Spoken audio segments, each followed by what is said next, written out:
Dünya gündemini meşgul eden bu şahibeli haber üzerine toplanmış bulunuyoruz.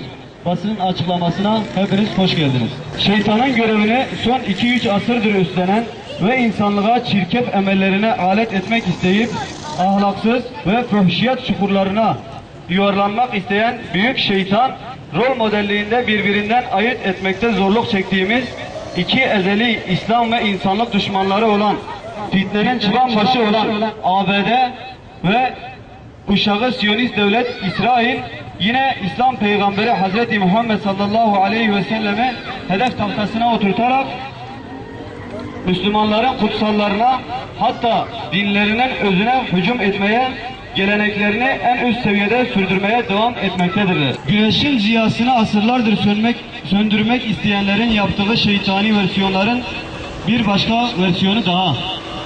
Ama onlar bilmez mi ki onların başı olan Firavun, Haman, Nemrutların akıbeti gibi bir akıbetin kendilerini beklediğini.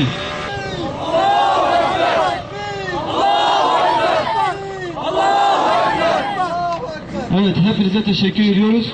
Basın açıklamamız burada sona ermiş.